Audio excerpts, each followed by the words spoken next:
This system was never made for us anyway. It was never made for us. We are pawns in their game. That's the reality. The only way to truly get to true freedom financially, to true freedom psychologically, to true freedom in the real sense of what freedom is, to not exist in a glass prison, you're going to have to escape this matrix. You're going to have to escape this system. I know y'all have looked at us conspiracy theorists like, oh, these are nutcases. They're just crazy. They just think this way. No. Conspiracy theorists, air quote, have been trying to put people on for a long time, bro.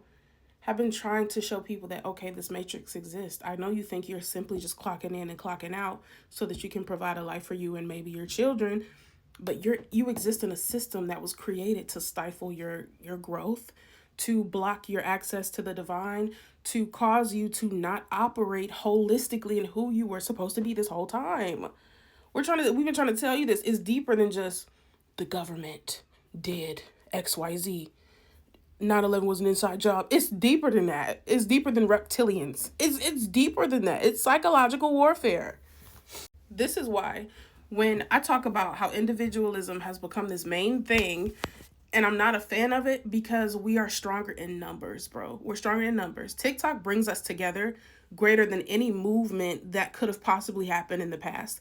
In history, there have been many, many movements where they were able to move without technology. They did not have the access to technology the way that we do, the access to outreach the way that we do on such a massive scale. We could really come together to escape this matrix ourselves, but we're stuck in woe is me. Not only is it a woe is me, and a lot of people are down in the dumps and depressed, people don't have social skills. People don't have what's necessary to cultivate community. No conflict resolution skills, no critical thinking, no ability to compromise and come to let's just agree to disagree. Let me have the emotional intelligence to understand that you feel the way that you feel and there's a reason for that, and I feel the way that I feel. No, it has to be you agree with me, and that's the only way I can coexist peacefully with you. Let me tell you something. If you're going to bring a community together, you're going to become one. That means I have to have the ability to compromise. I have to have the ability to coexist with people I don't like. I don't like everybody at my job. I promise you I don't. Promise you, I do not like everybody at my job. I don't. But I've gotten to a point where I'm like, I don't like you, but you're human. I respect you at the base level, and that's all that matters. I come in, I do my job. I can kiki, I can laugh with people I do not like. And it's not fake. I genuinely have a natural respect for you as the creation of God. That's it. It's not, oh, we friends, because I don't hang out with anybody at work outside of work, for real. But I know how to coexist, even though they move shiesty or they do things I don't like, but I respect them at the base level. You have to be able to respect others, to compromise with them, to resolve conflict. You have to be able to have empathy, compassion. You have to learn how to be at one with people. And a lot of us cannot do that because we can see accelerated growth in humanity if we allow ourselves to walk in agreement. There's a lot of, I'm worried about me, I'm isolating myself, I'm in my season of isolation, but I don't see a willingness, number one, or an eagerness to cultivate community. It's so many people that have this mindset of no new friends, no new friends. If we're not connecting, what do you think is happening? What is happening if we're not connecting? That means we're disconnecting, we're detaching from this physical reality, and we're caught up in our own world, our own problems. We don't care. We act like we care, but in real life, we don't care. And that's an issue, and people don't see a problem with it. They just see it's me, and it's me against the world. It's me, it's me. I'm going to get myself here. This is where I'm going. And I reposted a video about this earlier, and it's so important.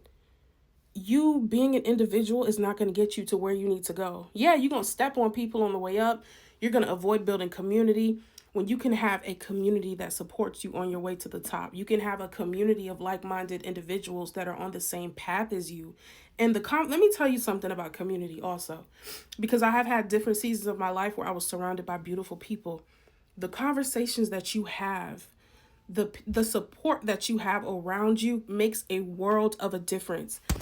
But having access to a beautiful community of like-minded individuals, that is influential like no other, and that will drive you to your goals, to complete them, because you are coming into agreement. When I tell you in the Bible, right, there's a verse that says, where two or more are gathered in my name, I am there in the midst. And it just talks about the strength in numbers. The more people that are in agreement with you, the more acceleration you will face in spirituality and in the natural.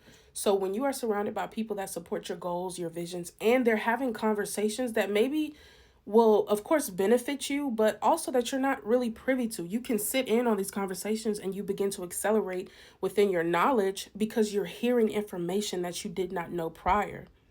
Being around community is extremely more beneficial than it is to just sit alone and to try to build alone and to figure things out alone. It's way more beneficial, and we're not talking about this enough. We're not having get-togethers. We're not doing these things. We're so focused on ourselves and what is this going to cause our future to look like when our kids don't have uncles and aunties, our kids don't have cookouts, our kids don't have conflict resolution skills, our kids don't know what it looks like to be loved. And it's not just romantic. We don't know what it's like to love other people at the base level. They always have to be benefiting us. We don't know what it's like to serve humanity. We don't know what these things are like. And it just concerns me for the future because I'm truly afraid of what it looks like for people to only have concern for themselves, to more than likely lack integrity, to not have a sense of community and a sense of peace, because there is peace that comes with community. How are we going to get to this point where the government is doing what they're doing, our system is doing what they're doing, and we're bartering and trading and loving on one another because love is the revolution? How are we going to uphold this? Like when people are just shunning everybody away, how is that going to work?